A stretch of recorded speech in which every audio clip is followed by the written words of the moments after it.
Bonjour et bienvenue dans le podcast du Village by CA Provence-Côte d'Azur. Aujourd'hui, on a le plaisir de recevoir Laurent Chivalier, qui est le CEO de la startup Kizwork, qui est actuellement accélérée au village. Bonjour Laurent. Bonjour Aurélien. Merci beaucoup pour avoir accepté notre invitation. C'est moi qui te remercie, un plaisir.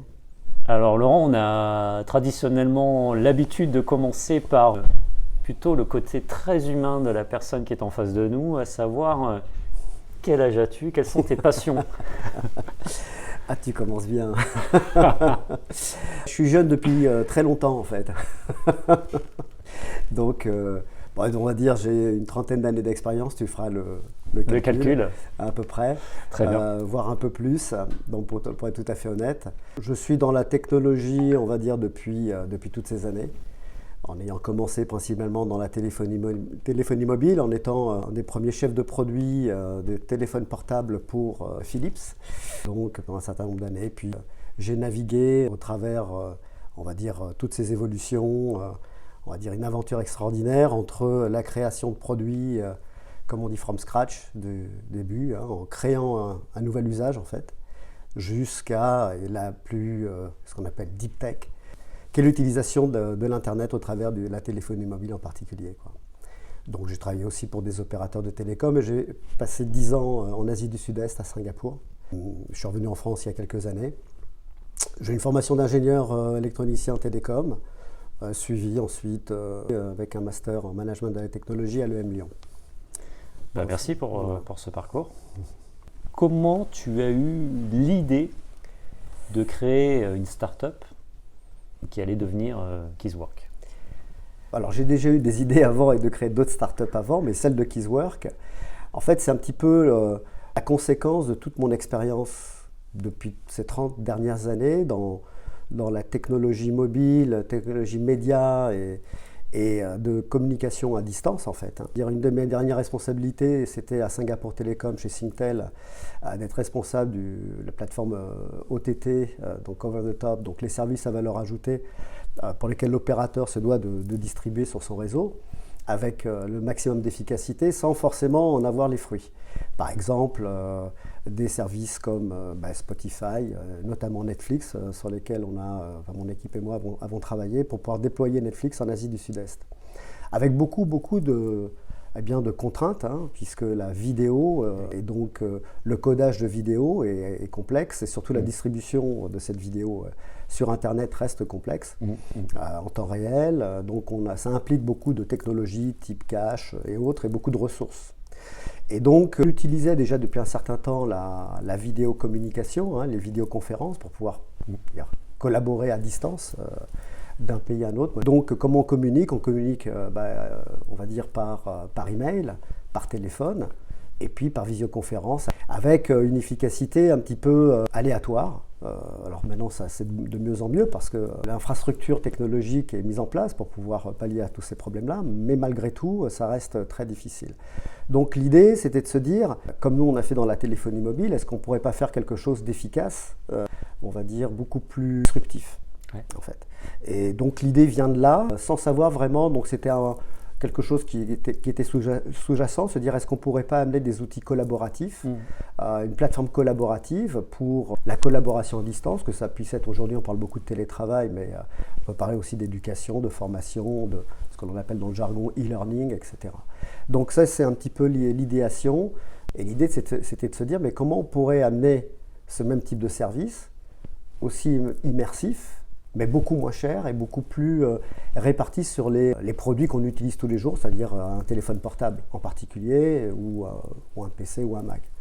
Voilà, un petit peu ça, c'était l'objectif. Parfait. Tu nous as expliqué effectivement comment tu as eu ton idée, mais à quel moment tu as décidé de te lancer et de créer ta structure?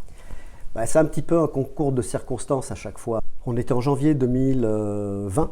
Juste avant le Covid, en fait, je faisais office de consultant en stratégie, senior advisor pour un cabinet de consultants. J'ai des amis qui me contactent en me disant, voilà, j'ai l'ami d'un ami qui a une plateforme 3D qui virtualise des cuisines. Voilà.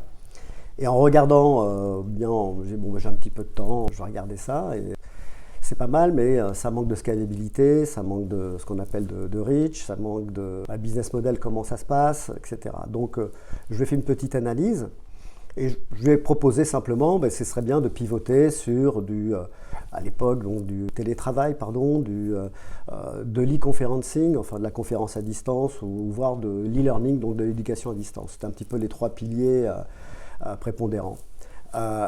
Donc je fais ça à peu près janvier, février et mars. Mars 2020, Covid, confinement. Et là, comme c'est une évidence, télétravail. Et donc on s'est mis à travailler sur le business case, en fait, en se disant, de cette plateforme, qu'est-ce qu'on peut en faire? Donc voilà, on était quatre cofondateurs et on a pas mal travaillé sur le sujet, brainstormé. Donc, il s'est avéré que j'ai aidé au repositionnement du projet pour le télétravail, puisque c'était une évidence. Tout le monde était confiné. Et c'est là où on a vu la création de nouveaux usages qui étaient de travailler à distance grâce à des outils qui venaient et des nouvelles sociétés qu'on n'entendait pas, pour lesquelles on n'avait pas vraiment d'idée, comme Zoom ou après Teams. Donc, on s'est mis sur ce créneau-là à faire un produit qui soit beaucoup plus efficace et qui n'utilise pas la vidéo, en fait. L'idée, c'était de se dire, la vidéo consomme, le métavers, c'est pire que ça, c'est puissance 3 en termes de consommation. Donc l'idée, c'était de dire comment on pourrait recréer un environnement à l'identique, un jumeau numérique, comme on dit aujourd'hui, ou par avatar personnalisé, c'est-à-dire une personne qui vous ressemble dans un environnement qui vous ressemble. Comment on pourrait recréer cet univers de travail, de collaboration immersif, humain, de manière numérique, en fait. Donc ça s'est fait en mars 2020, on a travaillé jusqu'à peu près août 2020, et puis on s'est décidé de créer une société en décembre 2020. Donc Kisswork, qui à la base ne s'appelait pas Kisswork, il s'appelait Sinantou. Alors Laurent, parlons de cette étape de création de l'entreprise et regardons notamment l'équipe qui a été au fondement de l'entreprise. Au début, on a commencé, nous étions 4, donc 4 personnes à 4 endroits différents physiquement. Pendant le Covid, c'était impossible. Donc, on a créé un projet d'entreprise à distance. Et donc, on a commencé à utiliser notre produit pour communiquer. Et c'est là où on s'est rendu compte que ça marchait pas mal, même très bien. Le produit a évolué. Et c'est là où, on va dire, où les tensions ont commencé à apparaître. Moi, mon background, j'ai fait beaucoup de B2C, mais aussi du B2B. Et pour ce type de plateforme, ayant eu l'expérience par ailleurs sur d'autres startups en voulant affronter le B2C en direct, je m'étais dit que stratégiquement, il fallait absolument qu'on parte sur du B2B. Mes cofondateurs, notamment 2, étaient beaucoup plus orientés B2C, à tester la plateforme directement sur Internet, etc. Avec mon autre associé, donc on étions 2 contre 2. À la fin, il a bien fallu s'entendre, puisque c'est primordial de savoir dans quelle direction on va. Et donc, on s'est séparés. J'ai racheté les parts, tout simplement, de mes 2 ex-associés. Mon associé, donc aujourd'hui, j'ai 75% des parts, et mon deuxième associé, 25%, qui est à Singapour et en Asie du Sud-Est. On est très alignés. Absolument alignés. Et donc, ce qu'on peut en retenir de cette période, c'est qu'évidemment, c'est frustrant. Par contre, là, cette deuxième aventure, c'est le deuxième départ, d'où le changement de nom. On a changé Kisswork. Une vraie équipe maintenant autour de vous. Alors, une vraie équipe, oui, tout à fait. Donc, j'ai un CTO, l'équivalent d'un CSO et l'équivalent d'un CMO. Donc, on est 5. Maintenant, on a vraiment une approche structurante et puis en collaboration, c'est-à-dire que de mon expérience, c'est difficile d'être seul dans la création d'une start-up et d'un projet. Ça peut arriver qu'on puisse développer tout seul, enfin en tout cas créer une structure tout seul, mais c'est bien au moins d'avoir une équipe qui vous suit, avec laquelle on puisse partager. Alors Laurent, dans ces premières phases de développement d'entreprise et jusqu'à maintenant, quels ont été tes soutiens, les personnes importantes sur lesquelles tu as pu te reposer, t'aider en tout cas pour avancer correctement dans ton entreprise? Eh bien, son comptable ou son avocat. Ça va être notre premier, on va dire, notre premier interlocuteur qui va potentiellement, on va dire, challenger le modèle d'affaires. Donc ça, c'est très important. Et une bonne équipe d'avocats, parce que il faut bien créer des statuts. Donc on s'est mis en mode SAS dès le début. Et justement, comme j'ai racheté les parts, et donc on a eu tout un aspect très juridique sur tout ce qui est, on va dire, droit, propriété intellectuelle, transfert de droits, etc. Ce qui est important, hein, parce que on crée une société, mais il faut quand même que chacun puisse être, on va dire, protégé, et la société aussi pour son futur. Donc j'étais vraiment aidé par un cabinet d'avocats ici à Sofia, dont je peux les mentionner. Autant mon comptable, c'est une extenso Jean-Jacques Abouyal. Et ici à Sofia, cabinet d'avocats Askesis, qui est voilà, de très bonne facture et qui nous aide énormément dans on va dire, la potentielle, enfin, l'évolution de la société. Donc ça, c'est les deux premiers. Ensuite, l'écosystème. Notre premier client, c'est le Crédit Agricole, avec joie et bonheur, j'ai été gentiment accepté au village Baïséa de Sofia. Et donc tu fais partie, Aurélien, et, avec toute l'équipe, Marie et Raphaël, qui amènent un support au-delà du logistique, un support moral, et c'est important. D'avoir un point d'attache et d'être, on va dire, soutenu moralement, et en tout cas d'exposer nos doutes. Hein, ou nos questionnements, ça c'est important. Et je dois avouer que le village Baïséa remplit bien son rôle. Et ensuite, les deux dernières parties, bien sûr, il y a l'équipe qui nous entoure. J'en ai parlé précédemment. C'est très important. Et la dernière, je dirais pas la dernière roue du carrosse, parce que c'est la première en fait, c'est le client. Une start-up ou un projet qui n'a pas de client, ça n'existe pas. D'accord ? Donc ça peut être une start-up pendant longtemps qui n'a pas de client, c'est possible. Hein. Par contre, il faut un client à un moment donné pour tester et se rendre compte que notre offre, match, ou on va dire, est en adéquation avec la demande, s'il y a demande. Alors, puisque tu parles effectivement des clients actuellement de Kizwork et du Crédit Agricole, peut-être tu peux nous rappeler quelle est la proposition de valeur de Kizwork aujourd'hui. Oui, tout à fait. On n'en a pas parlé encore. Kizwork, c'est mon plateforme en mode SaaS de collaboration à distance, en réalité virtuelle et d'éducation. Consommation très réduite, avec une approche RSE très importante. Alors comment on peut avoir une plateforme avec de la réalité virtuelle, des avatars, parce qu'il y a tout ça dedans. Il y a beaucoup de choses, et avoir une émission faible en carbone. J'ai toujours été très focalisé sur les ressources, d'utiliser le moins de ressources avec le maximum d'efficacité.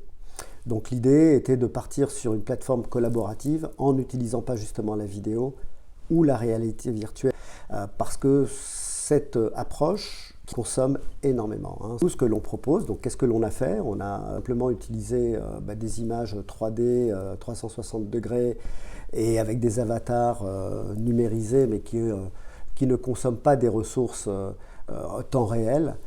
Et la seule ressource temps réel que l'on utilise, c'est l'audio. Donc c'est une plateforme qui est basée à 90%, voire un peu plus, sur l'audio Internet, ce qu'on appelle l'IP protocole, l'Internet protocole et le WebRTC et SIP pour les ingénieurs. Donc ça, c'est une structure que l'on a fait, que l'on a intégrée pour en fait recréer un environnement à l'identique, comme si on était effectivement dans un métavers. Et on n'utilise pas les ressources du métavers. À quoi ça sert ? Quels sont les usages qu'on peut en faire ? Donc, le premier usage qu'on utilise dans ce cas-là, c'est la relation collaborateur-client. On numérise la relation collaborateur-client et on numérise les agences. Okay. Et ça existe déjà avec la visio classique, alors, j'ai envie de te dire. Quelle est ça existe avec la différence voilà. Ça existe avec la visio classique, sauf que la visio classique, malheureusement, coûte aussi très cher au Crédit Agricole, très très cher, et que potentiellement, on va dire, les clients ne sont pas très enclins à allumer une vidéo pour être en face d'un collaborateur, et donc potentiellement d'utiliser la virtualisation et l'avatarisation de l'interaction rendrait, on va dire, justement l'interaction encore plus, on va dire, plus naturelle. même s'il y a un écran entre guillemets numérique entre les deux. Et c'est ce qu'on teste en fait. Et c'est surtout aussi pour attirer de la nouvelle génération, acquérir de nouveaux clients, de la Gen Z en particulier, et qui ont eux un usage complètement différent vis-à-vis de ces relations clients. Est-ce que c'est une histoire de génération? Est-ce qu'aujourd'hui, cette génération-là, elle est plus habituée à consommer ce mode de relation, plus virtualisé? Tout à fait. Dans ce cas d'usage, oui, c'est clair. Je pense aussi à l'éducation, donc un autre cas d'usage qui est la partie éducative. Il est clair que l'immersion et la connectivité à distance facile et j'irais dans une salle de cours dans laquelle on a l'habitude d'aller en étant représenté personnellement avec son propre avatar, mais je parle vraiment de quelque chose de fluide, bah oui, ça fait plus de sens que d'être devant une caméra avec une mosaïque de visages qui vont potentiellement s'éteindre et d'avoir simplement un écran gris parce que manque de connectivité, s'il y a plusieurs personnes connectées en même temps. Donc les usages, je te parle de la partie banque assurance, c'est un cas d'usage, relation client-collaborateur, numérisation de cette relation commerciale.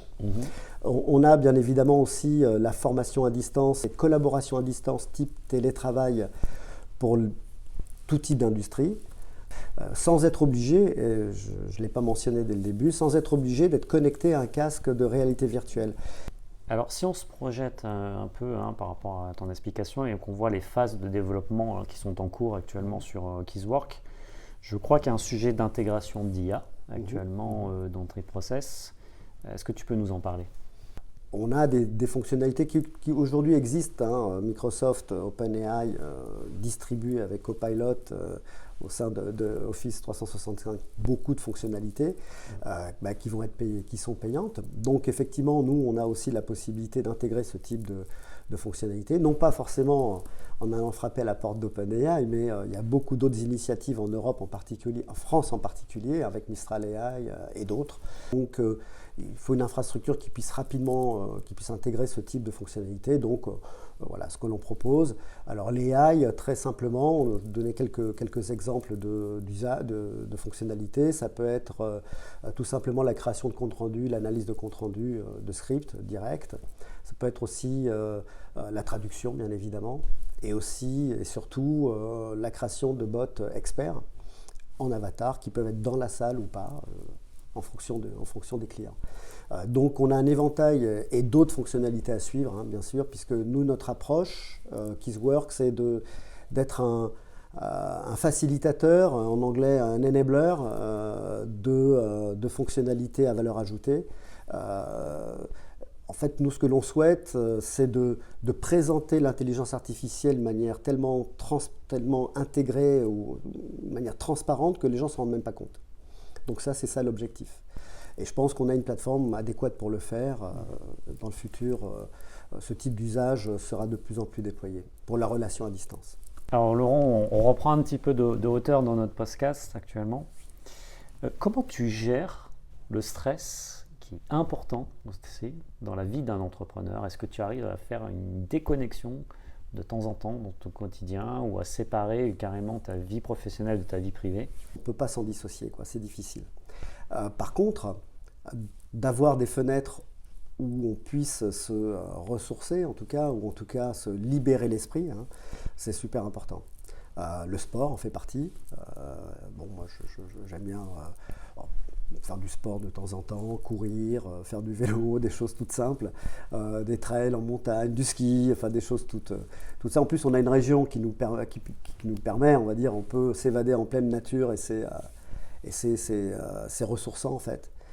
Et ça, c'est une partie. En ce qui me concerne aussi, en ce moment, j'ai repris le théâtre. Donc, ça permet de sortir de son moi. Donc ça c'est bien, ça apaise. Et puis d'avoir des relations ouvertes.